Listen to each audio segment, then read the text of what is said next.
All right, here we are again. Thanks everybody for tuning in. What's going on, Nabil? I'm just trying to survive this heat wave, Chris. It's hot as balls. Yeah, what is it up there? Uh, it it was 85 in the city, but I had to do a site visit, and it was 95 on the construction site. So, Yeah, oof, it is got that swamp 89. nuts. Oh yeah, it's 89 down here in Santa Cruz, which means I know it's cooking over in the Silicon Valley. That's Uh, if it's up near 90 in Santa Cruz, that means it's very, very hot in like over the hill and up into San Jose and Belmont and Campbell and all that. Like oh yeah, it's got to feel like San Diego. all right, lots to talk about today. First thing I want to get in, the big news everyone saw, of course, the Bell signing. That's not what I want to talk about first. Did you see what the Ravens defensive coordinator said after their game against the Bengals? This is Please enlighten me, because I might know, but I might not. So the Bengals kicker, who I picked up last week, to try to bolster my starting lineup, kicked like a 30-something yard field goal as time expired. It was the only 3 points of the game, or with like less than a minute left or something. Yeah, Randy Bullock had a 38-yard field goal, and the Ravens defensive coordinator apparently like yelled across the sideline like at the Bengals and was all mad about it. And then they asked, John Harbaugh, the head coach, he's like, yeah, like whatever. Like basically, the Ravens DC thought his team had earned a shutout and was mad that they were kicking a useless field goal. you know, they can have that tenacity, man. It's kind of ridiculous. Like, I did not actually think, and for having terrible quarterback choice over the last few weeks, I am just so glad I didn't go with Burrow. So I got the second best quarterback choice. But Yeah, my lord, that was hard to watch. But it is. I think someone asked me too, like, "Hey, like, you're not going to play Burrow there?" And I'm like, Baltimore's only reason, yeah, they're like, pretty good. Baltimore, they are good. But if you look, like, I think their ranking, how Yahoo does like the opponent ranks, like the only reason they have that rank that they do is because Patrick Mahomes blew up on them. And so that when you look at an average game Right. basis, they don't look terrible. Against a Uh, regular offense, they're pretty damn good. Against one of the best offenses in the league history, they did not do very well, and yeah. it's a small sample size. Um, yeah, just that was a difficult game to watch. And the one thing I'll have to say, I can't remember what the DC. Was it the worst game to watch, Chris? Was It it was the not the worst worst? game to watch. But look, man, you didn't earn a shutout. They got 3 points on you. If you want to be mad at your guys, like Coach John Harbaugh said, there was 2 4th-and-1s they could have stopped them on, and get it done. Don't get mad at your opponent. Yeah. But yeah, that was not the worst game to watch. The worst game to watch was in the 1 o'clock slot. And we don't need to tell you any more details about the Niners Dolphins game. That was just bad. It was bad football. But like Jimmy G is good, right? Because like he would never get benched or do anything bad, right? I am going to believe Coach Shanahan that Jimmy's still trying to play through the injury, and he came back too soon because some of those throws were. Convenient. Here's the thing. If he's 100% healthy and making those throws, then in a couple of weeks, or whatever, then we got a whole new conversation. All right, but I'm not gonna throw him under the bus too much because the O line was terrible. We've lost, with losing Sanders and all the injuries to the receiving core. The secondary was already the biggest weakness last year, and it got worse. 2 out of the top 4 guys out of the front 4 are either off the team or out for the year with an injury. Like the whole team got worse, like top to bottom at every single position group. It got worse. Like and just with the short season of the NFL, it's like you kind of have to, as a Niners fan, you have to understand it's going to be really, really tough for them to get back. And it's getting to the Super Bowl, like it takes a lot of luck, but the team is legitimately just not as good as they were last year. I mean, it just hurts because it was against the Dolphins. Like, I mean, the Dolphins are the Jets, but like not the Jets. No. So I mean, we did almost lose that one. But we didn't. The other big news, of course, another outbreak of the COVID-19 virus, this time in Atlanta. So I know in another league, I picked up a bunch of players for that playing on Minnesota because they're playing against Atlanta. Like I picked up the team defense. I picked up a defensive player. I picked up their kicker because I'm like, oh, it's gonna be great against Atlanta, and I had to scrap all those plans. When do you think the NFL will finally put in a week 18? Like when, like, is it next week? Is it the week after that they'll finally like extend the schedule? So, I actually had heard some conversations about this, and I think they're going to do everything they can to still figure out a way to squeeze it in. Um, because I just don't know how long they can push certain playoff games, right? Like if you just get back into makeup, maybe you just add 2 weeks and just say like, Right. That's we'll do what we can. Like if you like clinch playoffs without, maybe you don't even have to play. I don't know. It's weird. so I can't imagine. so there's a lot of factors going into it, right? They've already set a precedent by starting to like rearrange games, right? Like they rearranged everything for Tennessee. They rearranged, and I'm not talking about just pushing games back to Monday or Tuesday night. I'm talking like they rearranged like the whole like the Pittsburgh, Baltimore, Tennessee schedule, right? They did it again. The Chargers got like 4 or 5 of their games moved around because of the second shuffle. Like they're going to have to shuffle around something most likely for this Atlanta outbreak, because I highly doubt that they're going to play on Sunday against the Vikings. Like maybe they'll try to put it in on Tuesday, but like at some point, like all of the like moving around is going to crack, and they're going to not be able to fix the schedule in 17 weeks and have all the games played at some point, right? Like some team's going to already, like what if any one of the teams who've had their bye already has an outbreak on a Friday? Like when does that happen so much that the NFL realizes they have to add like extra bye weeks in or something? I'd say before the end of the month, we're going to have a total change to the NFL schedule. I think, to be honest, it might have to go with the trade deadline, right? Like in the next 2 weeks, because there is going to be a point with typically, not that there's that much tanking in the NFL, or at least not to the extent of like basketball or anything, but teams are going to be making their decisions. And if they're going in a game or two short, Right. and they don't know, they're going to need to know, right? So that was so you're saying 2 weeks, I'm saying in a month is about the same. So that's about the same time. But the other thing to think about on top of that is what if the other idea I've heard thrown out there is the NFL might just decide, hey, we're actually going to just decide playoffs based on win percentage, and if you have a game canceled, like too bad, like like it doesn't exist in the schedule. And so some team who's 10-6 versus a team that's 10-5, like does that 10-5 team, like they just get in because it's a higher win percentage? Like that's something that the NFL might look at in order to keep the schedule the same. But I'm saying is like, I don't know if they can like do that and have the competition committee approve that after they've already tried to move the schedule around for other teams. Right? They already have moved it around for Buffalo and for Tennessee and for these other games that have gotten moved. So at some point, like I think they've already walked back, and like they're not going to be able to, like every game is going to have to be played. They're not going to be able to do it in 17 weeks, most likely. And so within a couple of weeks, they're probably going to have to really change things up. So I think Adam Schefter said this on one of the shows that I was watching. Well, I follow him on Instagram, so I see pretty much anything that he's on. He stated they don't want to push past 17 weeks. Maybe they can do maybe just one, but they really like to 18, right? But they don't want to. And so they might consider doing it by winning percentage. And so then that means fewer games, and that's less TV revenue. That is, unfortunately, it also means less ticket revenue.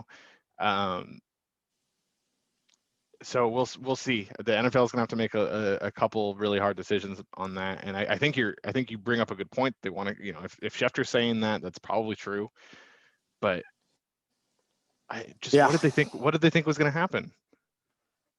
Yeah, I think they're missing some sort of part of the tracing and the tracking and how the games go. I honestly, they might, I don't know, they might have to figure out a way to like, don't do a Thursday, don't do a Monday. Give yourself the most amount of time in between all the games, because I get like there's not that many ticket sales, and I get that they already have all these contracts, but you could still show them on the same one, and they might have to compete, but you just shift some of the game times a bit.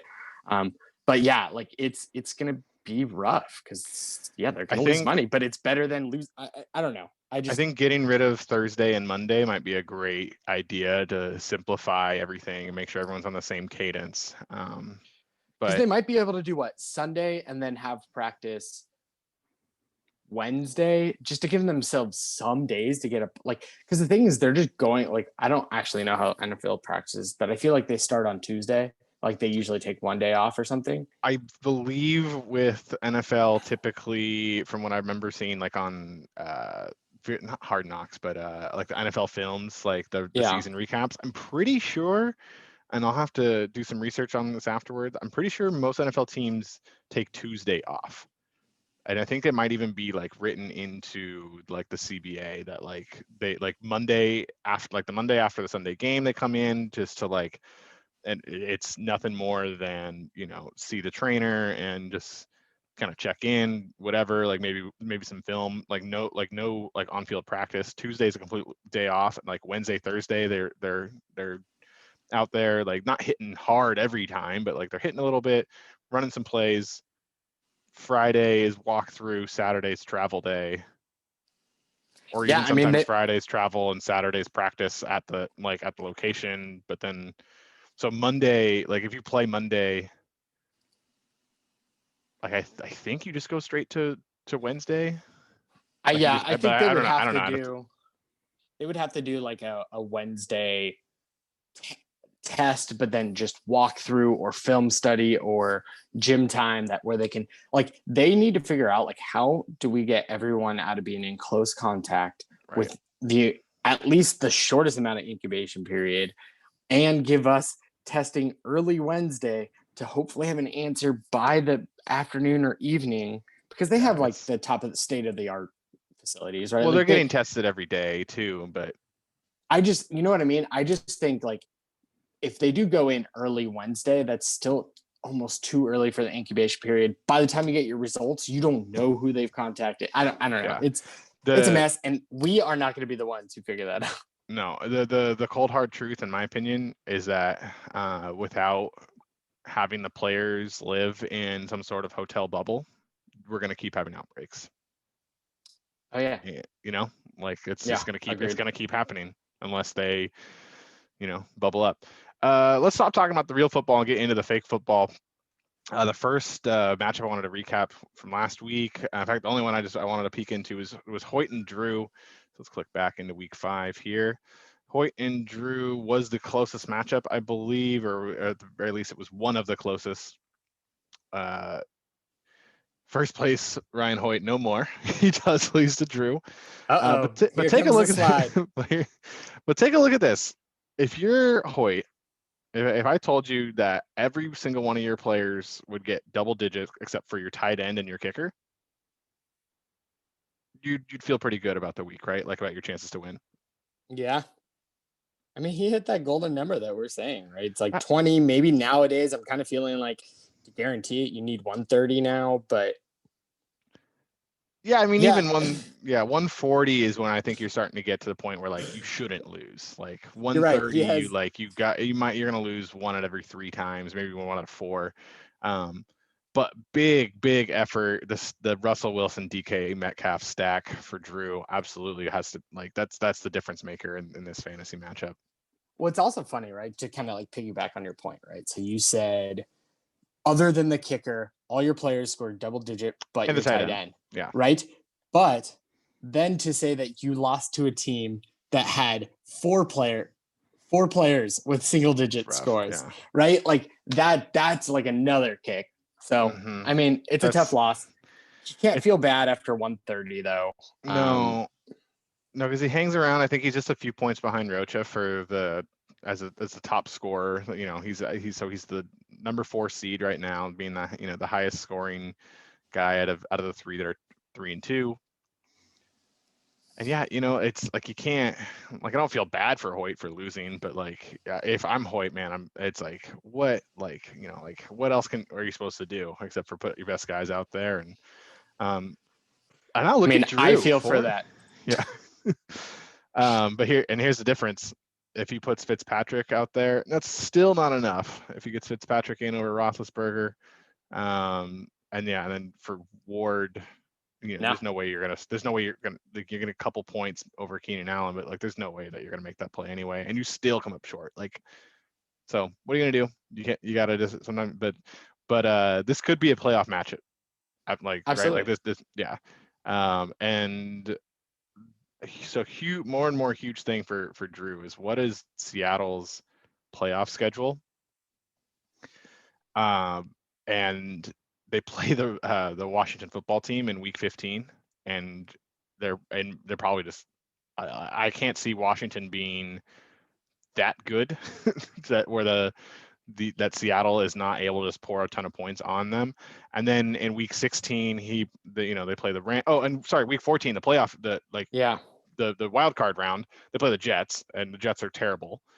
Then they play Washington, who are not good. And if he gets to the championship round, like the matchups to me become less relevant, but also like Rams, Seahawks in Week 16 is going to have a lot of playoff implications on the line. And I can imagine, there's Russell Wilson and company are not going to hold anything back. There's going to be a lot of offense in that game as everything's going to be kind of churning. Drew sneakily is becoming, I think, with the way that the Seahawks schedule lines up, very, very sneakily one of the favorites to make a playoff run. Well, and if everything works out the way it does, and like the news that we kind of mentioned, we're going to talk about a little bit more, Bell going to the Kansas City Chiefs, like, has the chance. Like, Drew's team is going to be very strong. And like, yeah, I don't know. It just comes down to, I think, you were talking about I guess the two schedules, the two games in early of playoffs, right? You have the Jets and the National Football Team, or the whatever Washington football team. Yeah. Whatever. Who cares about them?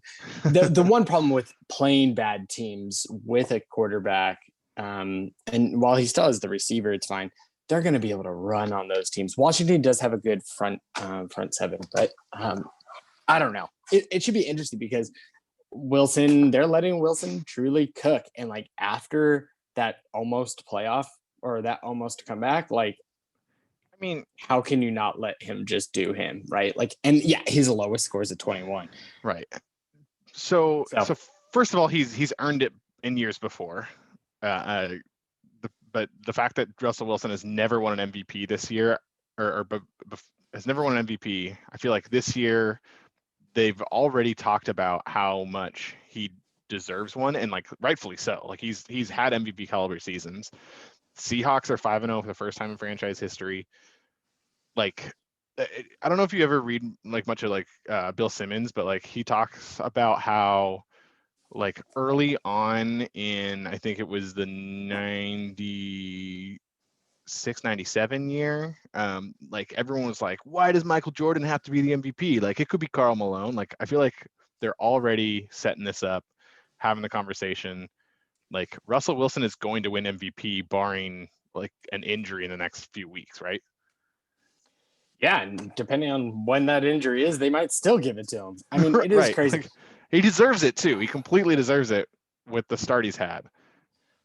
We might, honestly see, just to go back to Drew here, the beginning of the Yagi dynasty, the Drew dynasty here, because he has him forever. And not that people talk about like keeping him. I mean, he's gonna keep Metcalf. Don't remind me that was him or that was mine. Right. But he has a team that he can carry on for a while. I think Mark Andrews, right, is also a 9 or an 8 there. And yeah, well, he's only gonna be able to keep 2 of them out of Andrews and Metcalf.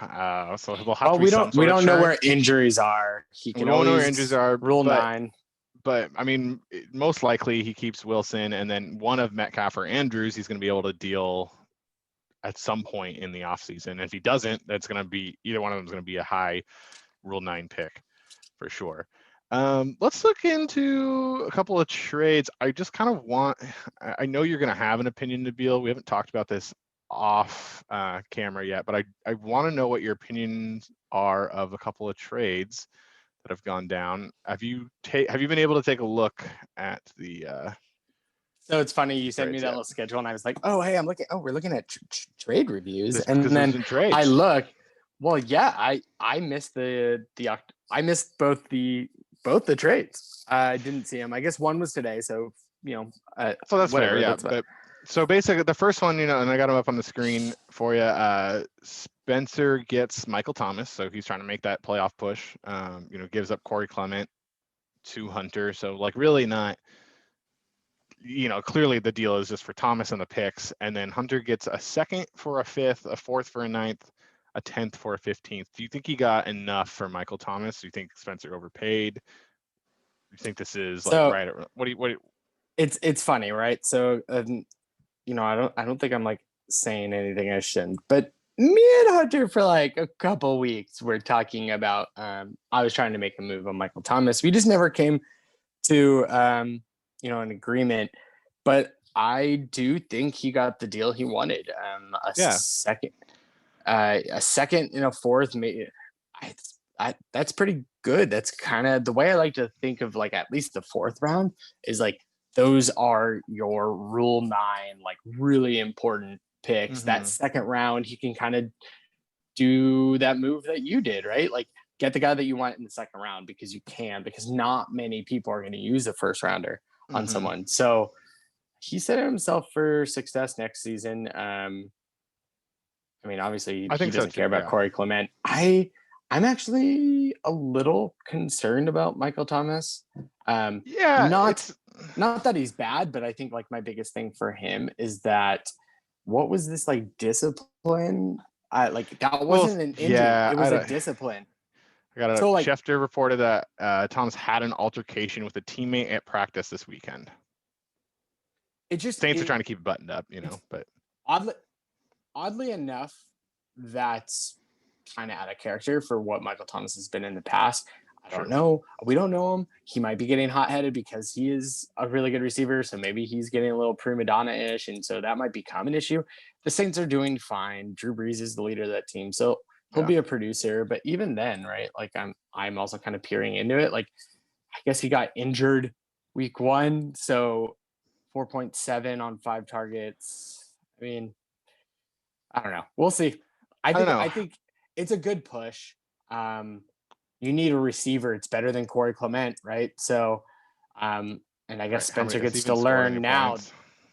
Yeah. Um, 11 he'll get touches to for Clement the whole year. So he'll learn right away if it was good to make those trades or not, because you'll either get that production that you need out of Michael yeah. Thomas.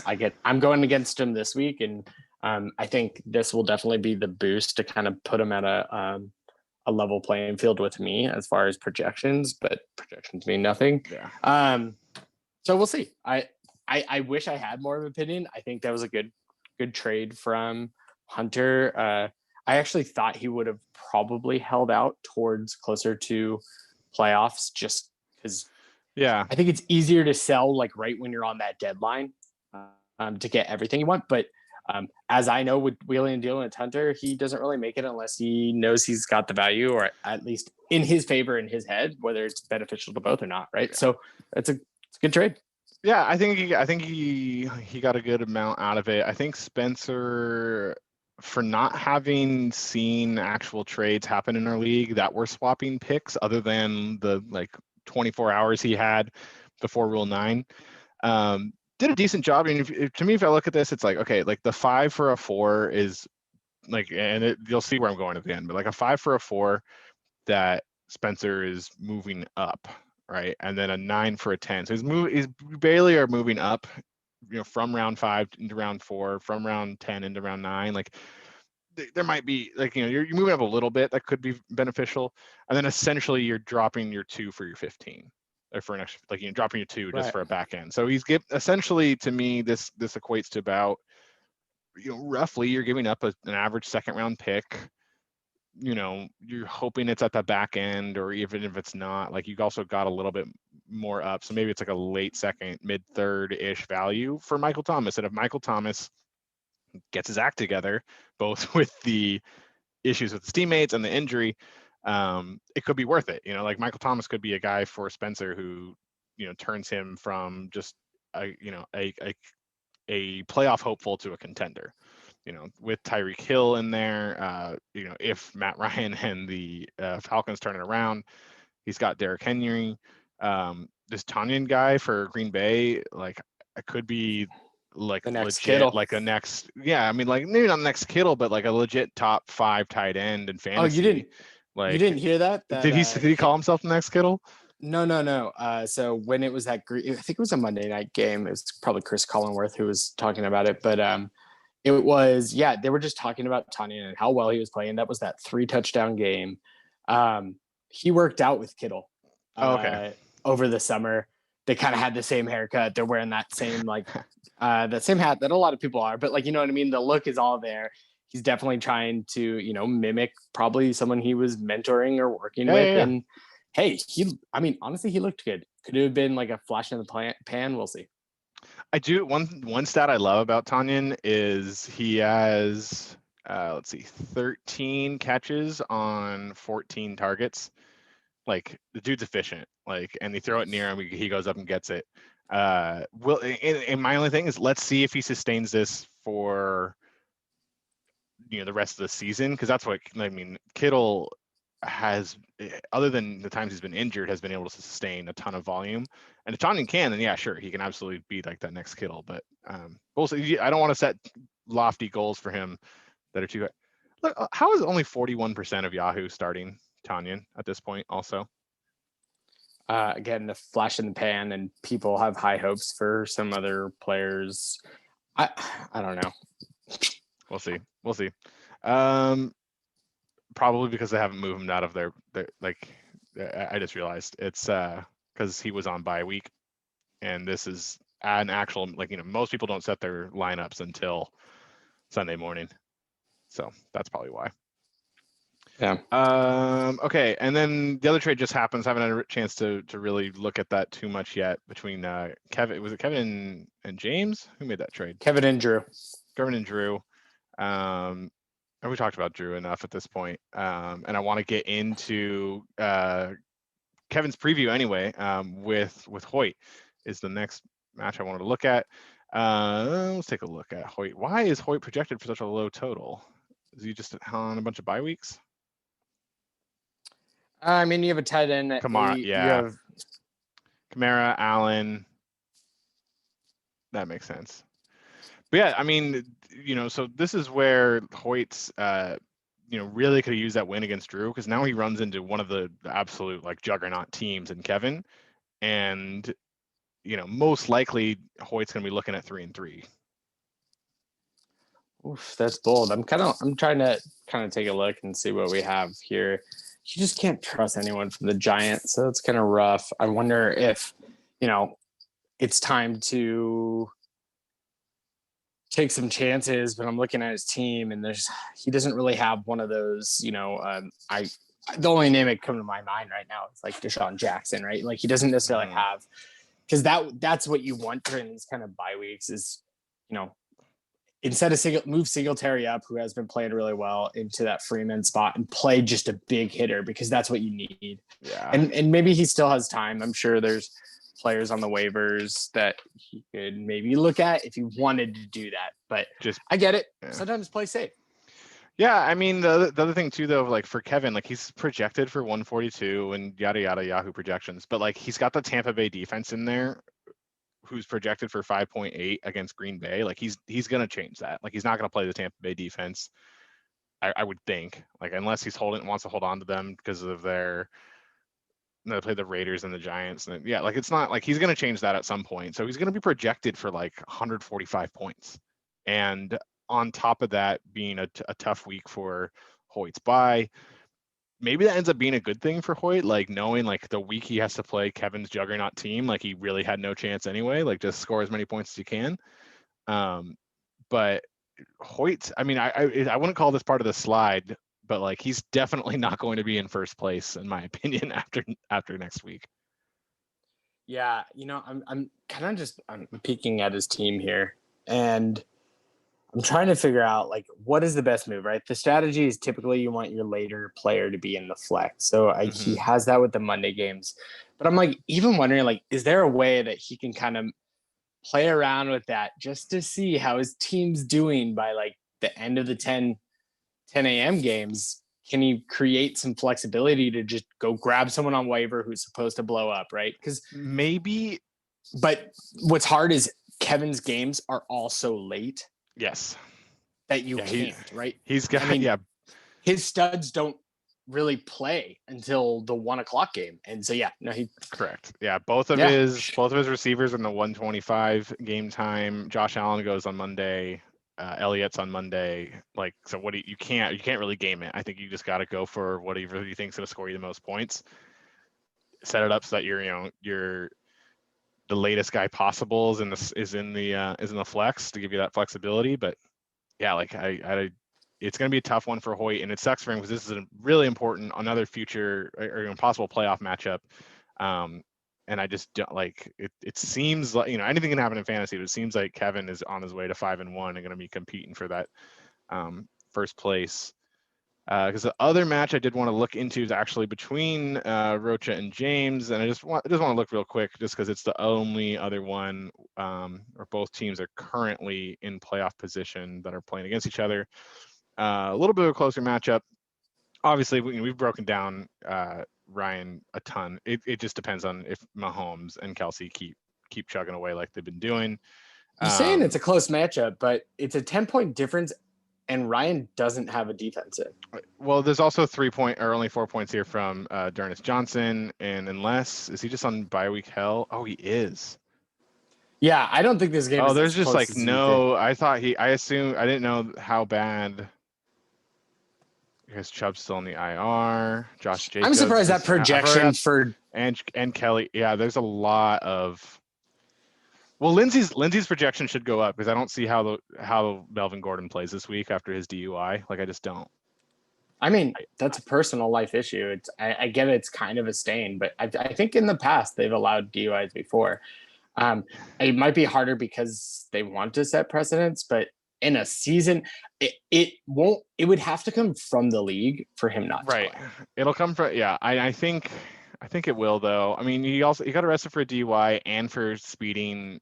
20 to At 30 least over. at least 25 miles per hour over. I looked up the like street corner where he got pulled over in Denver. I was in Denver in I want to say January for a conference. So I kind of got familiar with the area and was curious like was he anywhere near downtown? Because like there's like the speed limit in a lot of those like and so the street he was on like the speed limit like he would have been going like 50 and a 25. Like it's definitely not was not good. Whatever he was speeding, like it was not good. And then it's a DUI on top of that. Um, not good choices. But yeah, this might not actually be that close of a game either. But when it comes down to Jane, Cooper Kupp also 15.7. That he's gonna go off against this terrible Niners secondary. Then on the flip side though, Ridley's probably not even gonna play this week for James, because of the outbreak in Atlanta, unless that game goes all the way to Tuesday. So who knows? So yeah, probably actually not a great one to not going to be that close. Yeah, can we also just talk about like I'm sorry, fuck this little sorry for my language for this Tuesday pushing waivers the Thursday. Like I don't quite get where Yahoo really think like how is that beneficial? So everyone else, so ESPN was pushing them all to run Wednesday night initially, and Yahoo didn't, and like everyone complained to Yahoo, and I'm like, no, like it was like you're just screwing somebody over. Like so I was in another league I'm in. I had Cam Newton on the IR, and I had like I had to like because he got activated on Wednesday.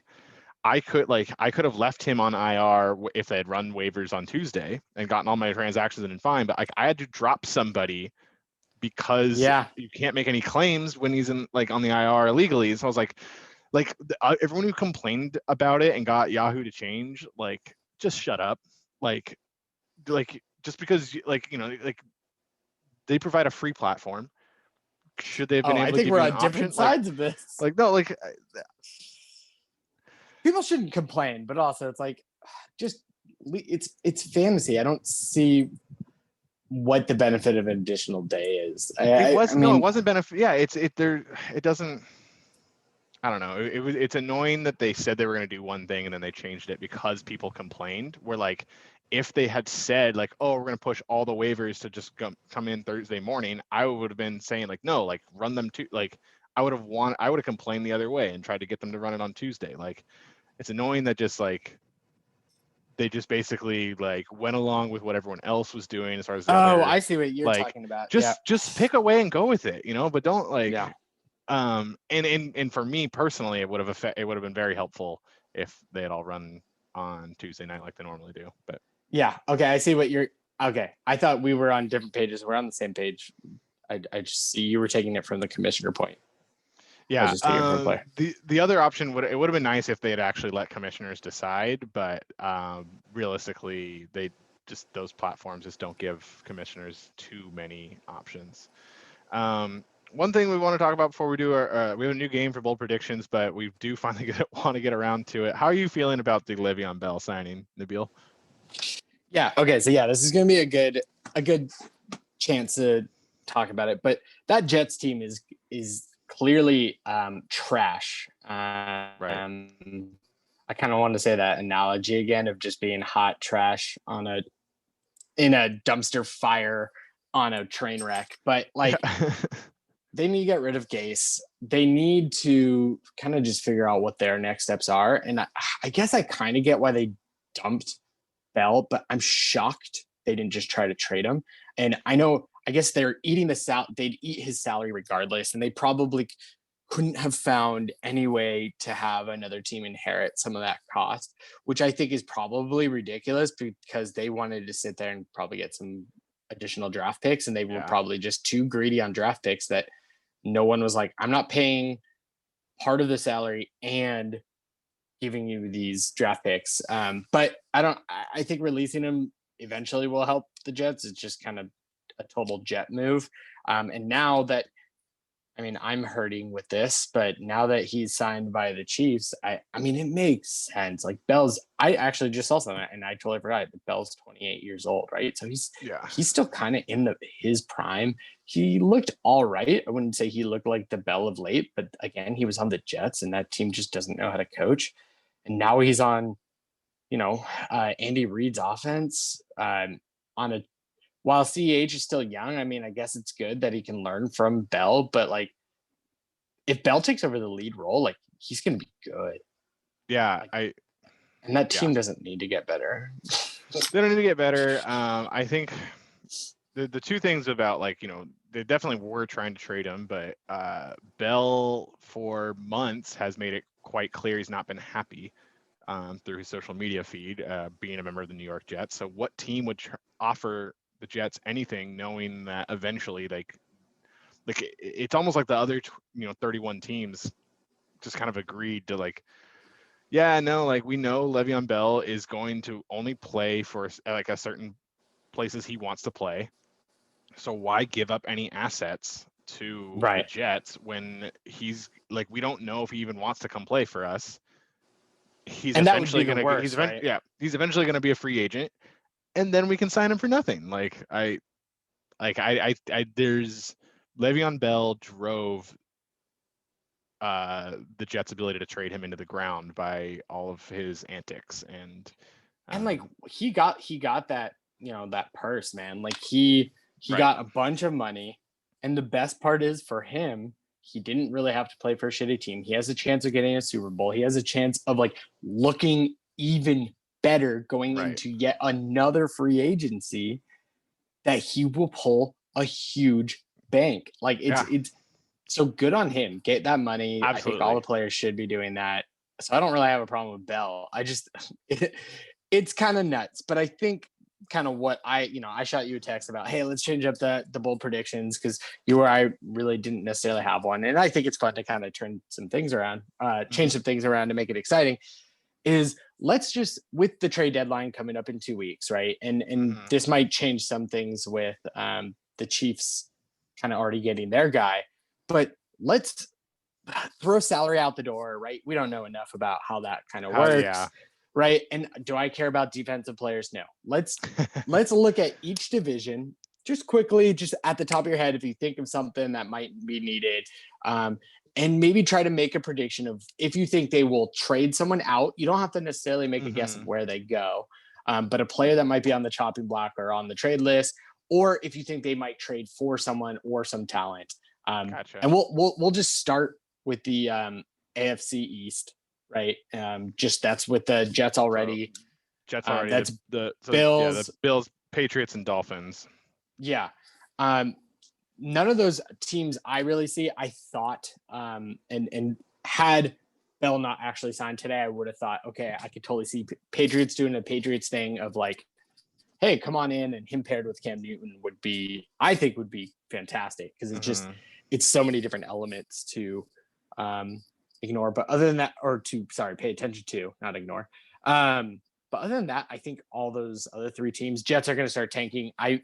I mean, they're already tanking just by choice. Tanking, yeah. They need to figure out what they're going to do. I feel bad for, Sam Darnold. He just doesn't.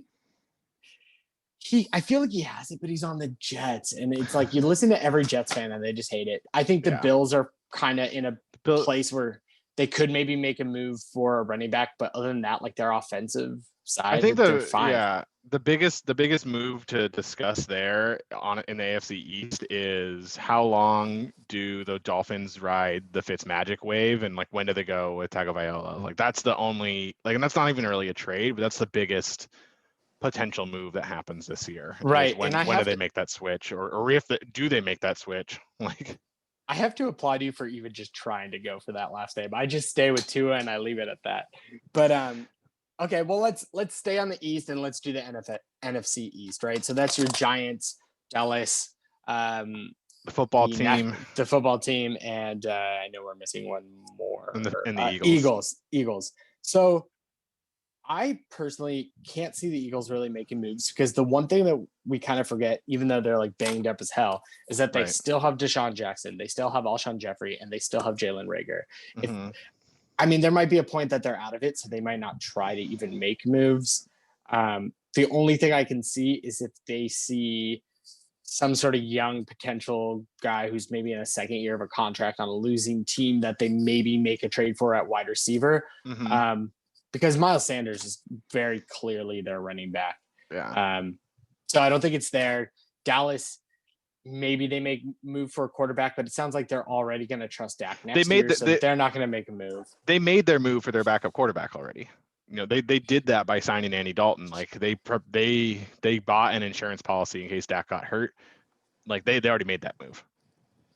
Yeah, and I think Washington at this point, Washington's the Jets of the NFC, so we can ignore that. No, the one thing I think honestly that we could see from Washington is, and I know that this was part of my bold prediction, but if Alex Smith gets another shot and does well, but the Washington team still sucks, I could see somebody who might need like a Dallas team trading for Alex Smith, like the Washington trading him away to someone who, because they got an injured, like let's I don't want to like wish injury, but like someone like Pittsburgh, who like has Ben Roethlisberger, who's injury prone. Like what if someone and is on this great run this year, what if he goes down in the next couple of weeks, and they just need somebody to be that like stopgap guy, just kind of fill in, like please carry the team, like try to get us into the playoffs. We know you're not Ben Roethlisberger.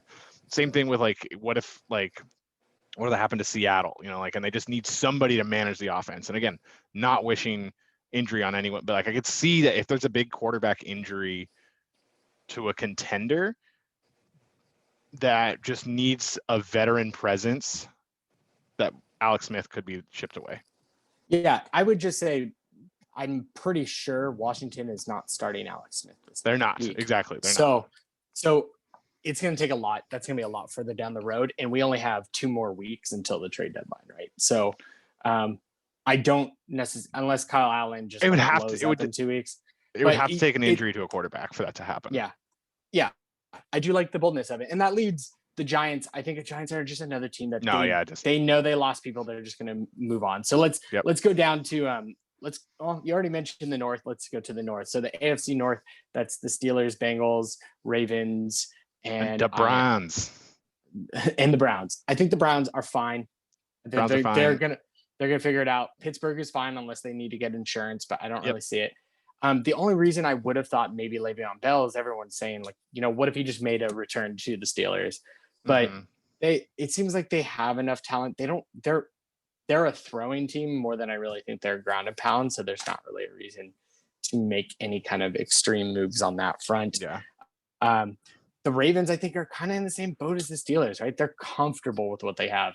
All of this is just barring no injuries, right? So I don't think the Ravens and Cincy, I mean, honestly, the only thing I could think, they're just another team that can go out and grab any wide receiver who a team's maybe trying to make cap for the future. Because I get that they have Boyd. AJ Green's done, man. He's done. He is.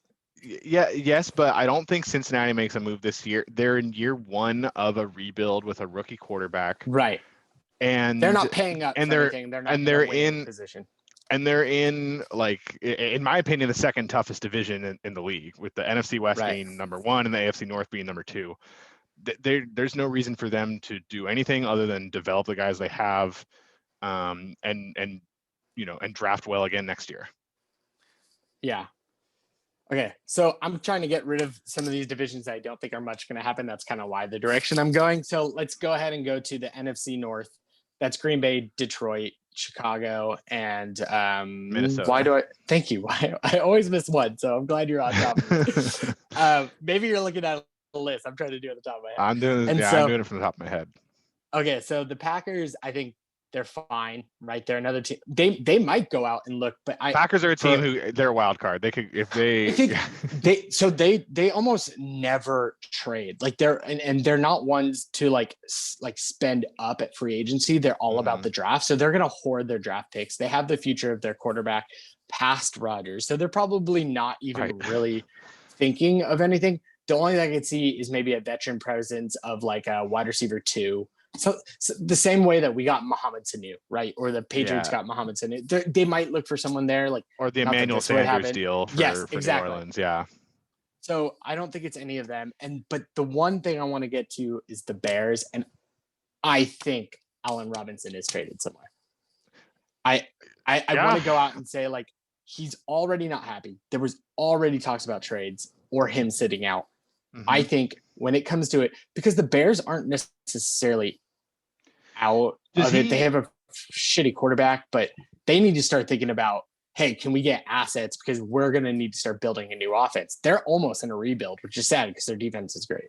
Somewhere there where he might go, because this team, and we already talked about him, and this team seems to be one that just likes to just hoard assets at the skill positions. What about going to Pittsburgh?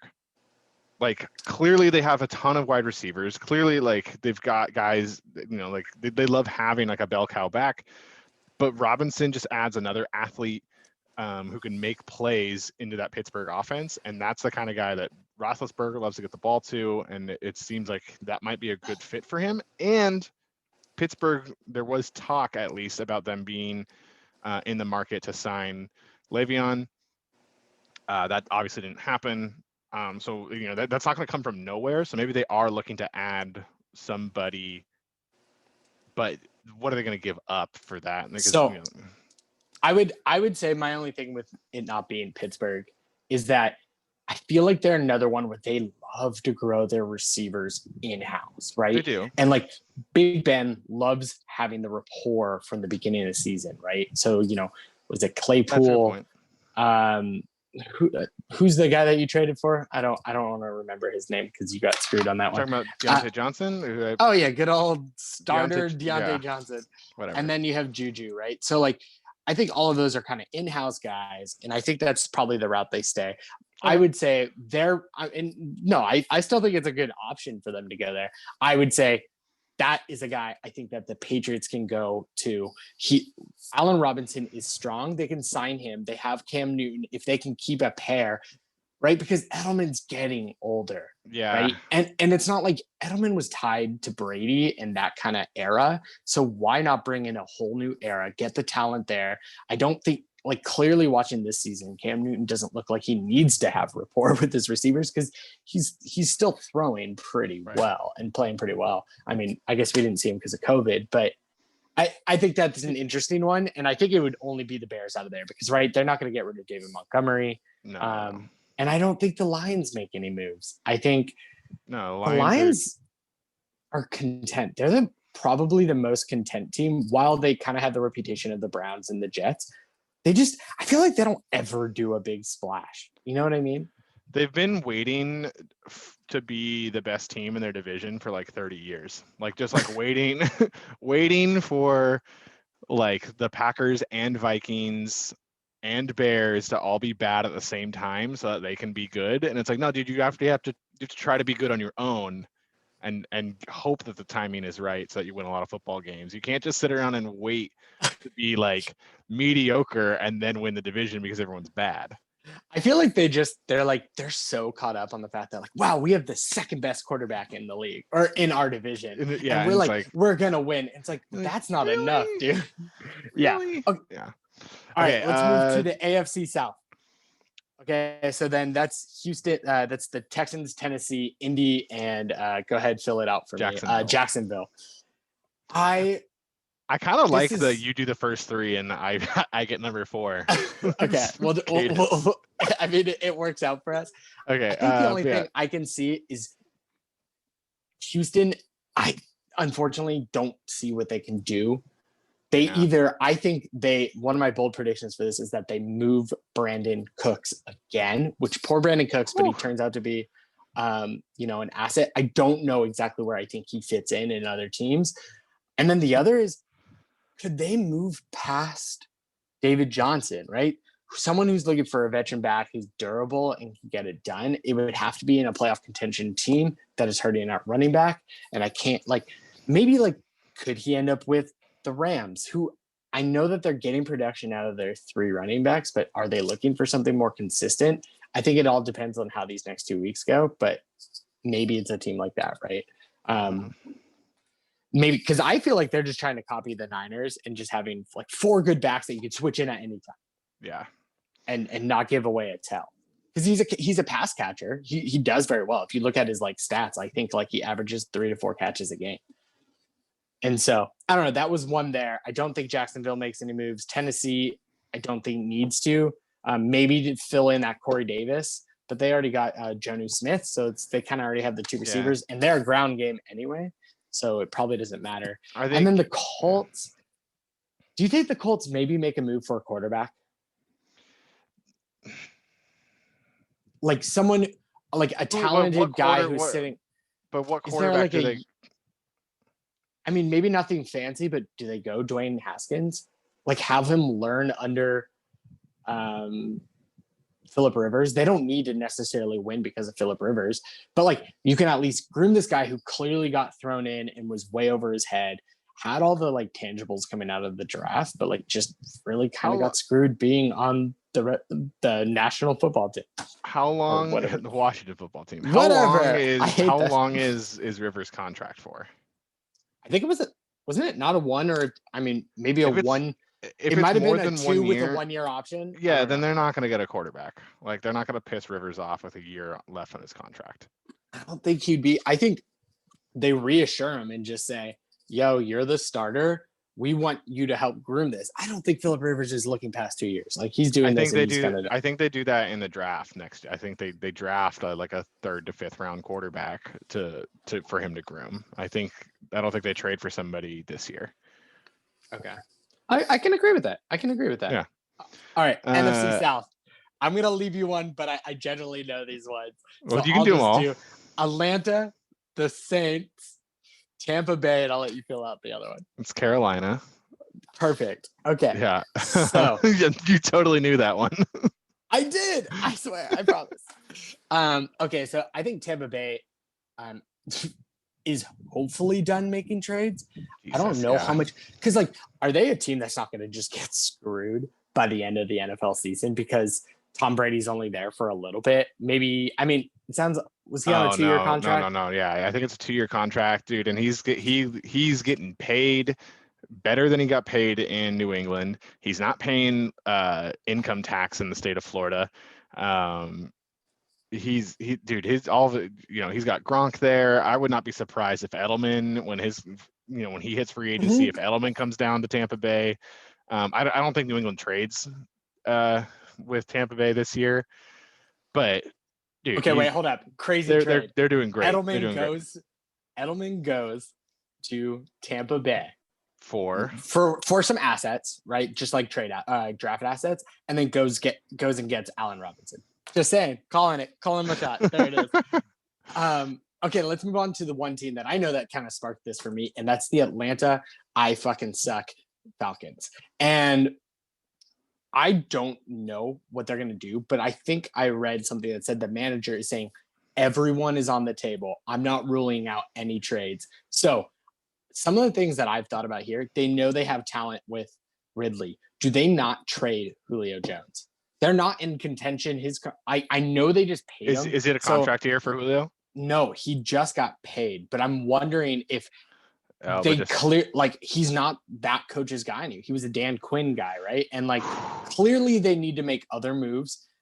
I don't know how rich his contract is, but there's got to be a team with cap room that might want that talent. The other thing is, and this is my bold prediction, is Matt Ryan to the 49ers to get oh my someone who's God, familiar with Kyle Shanahan, who can just be competent. Because I don't think it's a Matt Ryan issue in Atlanta. It was that I don't think so defense either. and He won an MVP. right. And it was their offensive coordinator, right? So like, okay, why not give him to a coordinator that he's worked with before?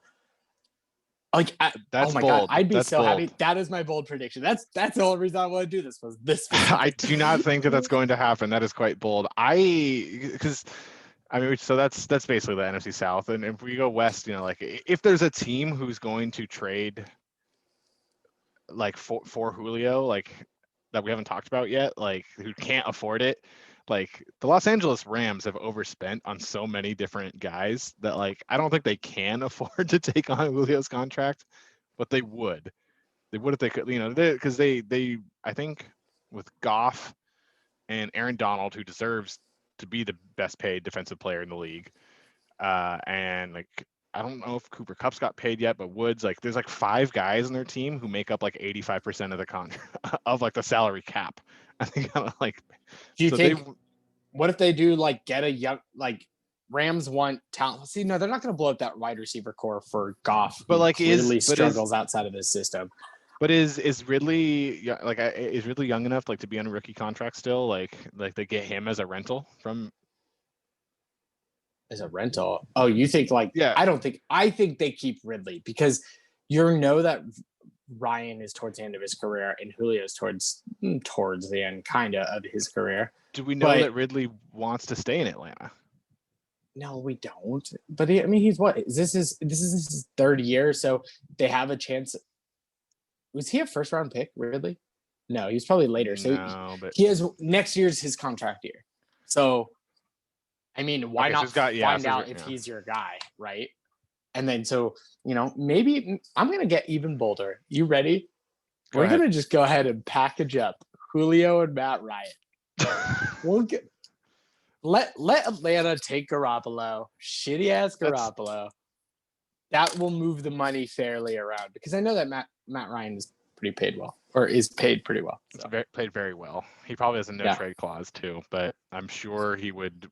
I do believe he would waive it to go to 49ers. He probably has one. I actually don't know for sure if he does, but to get reunited with Shanahan, I bet you he would. I don't think it's going to happen, but I don't think that's why it wouldn't. Yeah. And I don't really have much for the West. I mean, the Raiders look pretty damn. They're set. Good. Yeah. The Chiefs. The Chiefs have no. They could be like the guy that I think, or the team that would maybe consider like a Brandon Cooks trade.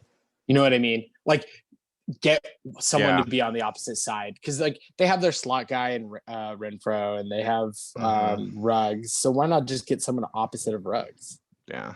I don't think they run too many 3 wide receiver sets, but no.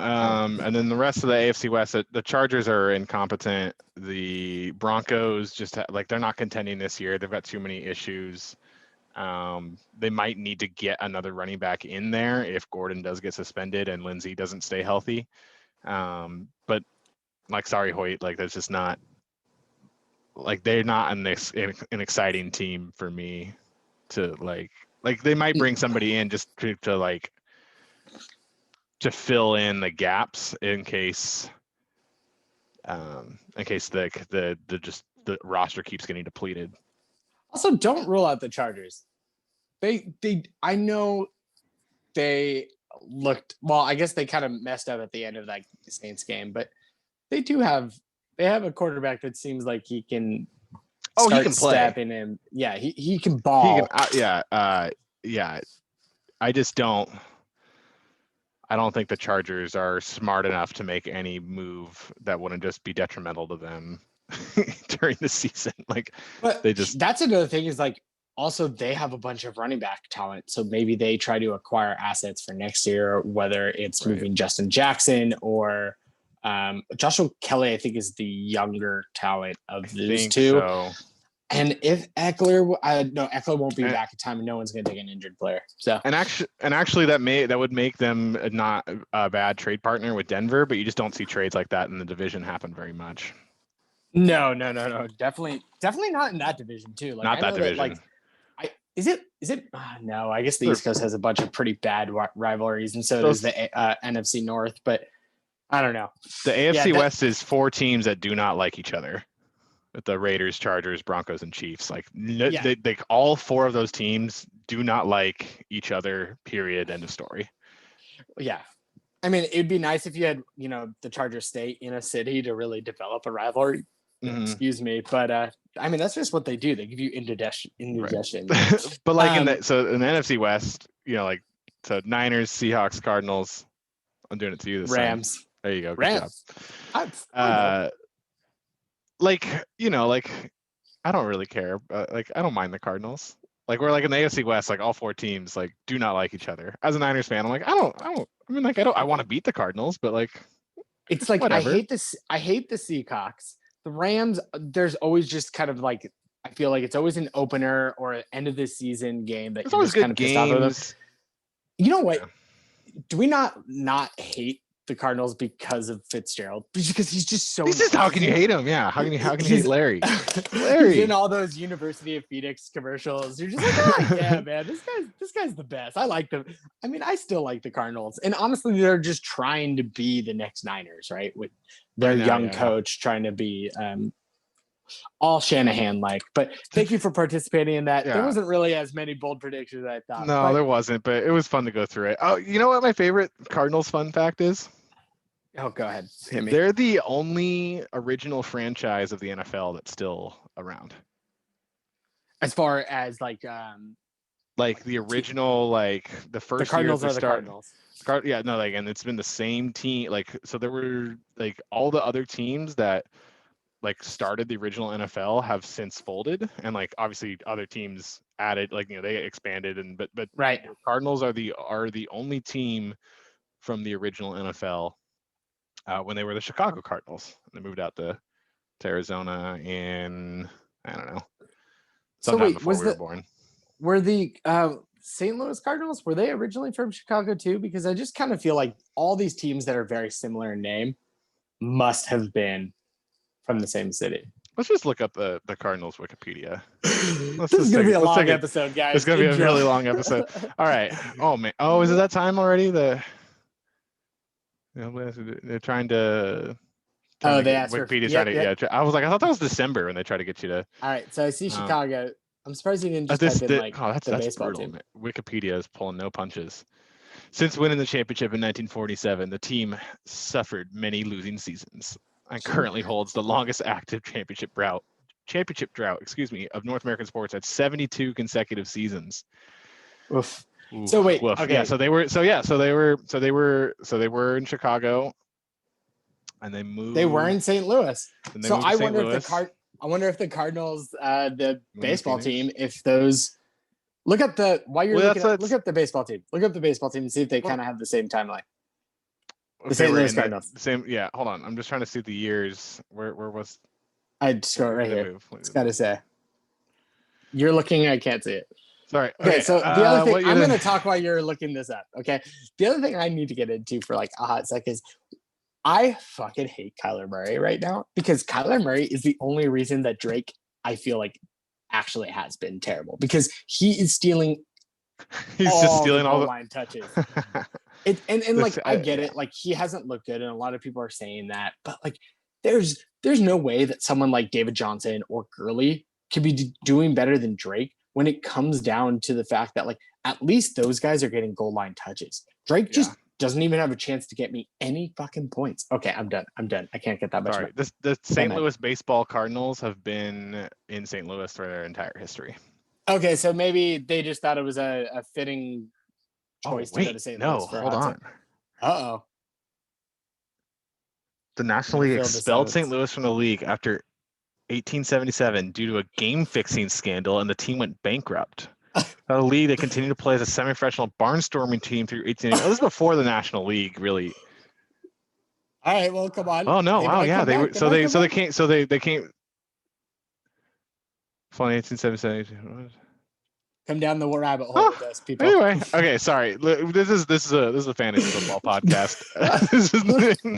We ended up on the St. Louis Cardinals. But that's why like you hear Chris Berman say like the New York Football Giants, because there used to be the New York Baseball Giants and New York Football Giants. Like, right. Like that's where that comes from. Anyway, let's wrap it up here before we lose our last. This is our last. Yeah, I know. I mean, I didn't even watch last week, so we must be like 8 down. But anywho, I think it was a good talk. It's kind of sad we don't have Thursday football tonight. No Thursday football. Sorry, there was no Wednesday podcast, but with no Thursday football and with the waivers getting pushed, it just made sense to wait another day. Yeah, I've got a couple ideas of things that I've been meaning to do, and maybe with all the weirdness, maybe we start doing a Wednesday and a Thursday or something. I don't know. We'll have to take a look at what the schedule looks like. But thanks for listening, everybody. Nabil, good to see you again as always. As always, Mr. Christopher. All right, talk to you guys later.